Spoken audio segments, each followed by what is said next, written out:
Chapter 8, Lesson 1, Americans and the Revolution. You are there. It is 1777. Hundreds of British soldiers are marching by your house in New Jersey. The stomping of their boots scares you, and your mother pulls you and your little brother close. For 3 months, your father has been away fighting in the Continental Army. While he has been gone, your mother has been running the family's printing business. Outside, the last of the British soldiers are passing by. Their coats make a line of red across the street. "Don't worry," you whisper to your brother. "We'll beat them. You'll see." Fast fact. British soldiers spent 3 hours preparing their uniforms for review. They had to powder their hair, shine all their buttons, and polish their boots. Loss of property. Colonists watch as British soldiers burn their homes. Personal hardships. The Declaration of Independence showed that colonial leaders had united against Britain, but the colonists themselves were deeply divided. Many had to decide whether to support independence or to stay loyal to their British king. Taking sides. Colonists who supported independence called themselves patriots. Those who remained loyal to the king were called loyalists. About one-third of the colonists stayed neutral or did not choose sides. As people took sides, friendships and families were sometimes broken apart. Church groups were also divided. Taking sides was especially hard for members of the Anglican Church, also called the Church of England. The king was the head of their church. Colonists faced other hardships too. Often their towns were robbed and destroyed by the British Army. In 1776, for example, British soldiers burned many areas of New Jersey. They even stole beds from colonists' houses. In turn, patriots often took goods from the Loyalists. In some cases, patriots destroyed their own belongings to keep them from the British. Others burned their crops so that the British could not get them for food. Reading check. Cause and effect. How did the war affect some colonial families?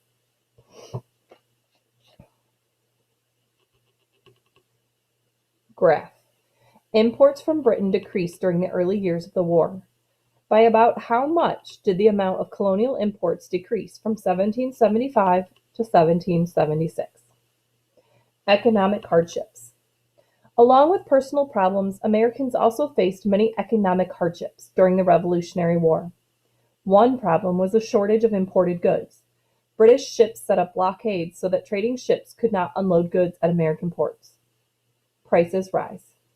As the shortage of goods grew worse, Americans also faced inflation. Inflation is a rise in the price of all goods. Because of inflation, people needed more money to buy the same amounts of goods and services. In just 2 months, the prices of wheat and beef doubled. Another cause of inflation was the falling value of colonial paper money, called continentals. To pay for the war, Congress printed more of the paper money. By printing too many continentals, however, the government made them less valuable. Congress also had a difficult time trying to pay for the war. Congress could not force the states to contribute money. It could only ask them.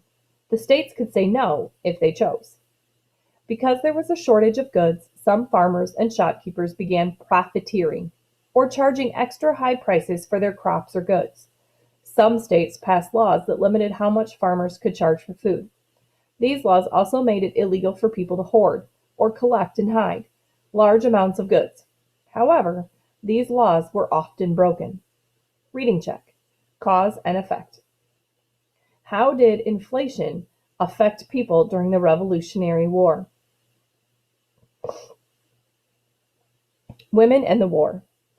As men left their homes to fight in the war, women took on new roles. Some women ran family farms or businesses. Others raised money for the war and collected clothing for the soldiers. In battle and at home. Some wives followed their husbands from battle to battle. Every winter, when the armies were in their winter quarters, Martha Washington traveled to be with her husband George. In army camps, women cooked food and washed clothes. Some brought water to soldiers during battles. Some girls and women joined the men in battle. One night in 1777, a 16-year-old Sybil Ludington rode more than 40 miles to tell Americans of a British attack. Deborah Sampson pretended to be a man and dressed in men's clothes so that she could fight during the war. Margaret Corbin was wounded after taking her husband's place in battle. She became the first woman veteran to be recognized by Congress.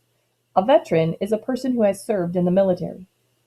Other women used their talents to support the Patriot cause. Mercy Otis Warren wrote poems and stories about people fighting for freedom. Later, she wrote a history of the American Revolution, the first by a woman. Abigail Adams argued for freedom in letters she wrote to her husband, John. She also cared for children who had been made homeless by the war. Reading check. Summarize. How did women take part in the Revolutionary War? African Americans in the war. The 1st Rhode Island Regiment fought for the Patriots. James Armistead spied on the British Army. African Americans free and enslaved. At the start of the war, 1 of every 5 people in the 13 colonies was of African descent. Some free African Americans had set up communities in northern cities such as Philadelphia. However, the majority of African Americans lived enslaved, mostly in the South. The promise of freedom. Close to 5,000 enslaved African Americans fought for the Continental Army. Many were promised their freedom as a reward for their service. This promise was made to the soldiers of the 1st Rhode Island Regiment. James Armistead, an enslaved person from Virginia, was a spy for George Washington. The information that Armistead collected helped the Americans win an important battle at Yorktown, Virginia. After the war was over, the Virginia government gave Armistead his freedom. The British governor of Virginia promised freedom to all enslaved people who fought for the British. His group of more than 300 African American soldiers wore patches that said, "Liberty for slaves." Free African Americans in battle. Free African Americans also took sides. Peter Salem was among at least 5 African Americans who fought the British at the Battle of Concord. He also fought at Bunker Hill. James Forten, from Philadelphia, was just 14 years old when he joined the Continental Navy. Reading check. Cause and effect. Why did some enslaved African Americans fight in the Revolutionary War? People in the West. When the war began, many Native Americans remained neutral.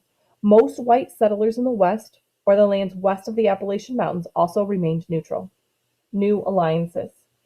Native Americans were soon divided by the war. Many groups eventually sided with the British. In 1777, the Mohawk agreed to help the British. The Mohawk leader, Thayendanegea, known as Joseph Brant, hoped to stop settlers from moving west. Groups such as the Oneida and Tuscarora fought for the Americans. The feelings of many Western settlers also changed. Many did not support the Patriot cause, but they wanted to help drive the British out of their lands. Reading check. Cause and effect. What caused Thayendanegea to make alliances with the British? Thayendanegea. The Mohawk leader, Thayendanegea, fought for the British. Summary. During the Revolutionary War, Americans faced personal and economic hardships. Many women and African Americans contributed to the Patriot cause. At first, Native Americans and settlers in the Western lands were neutral, but later, they joined the fighting.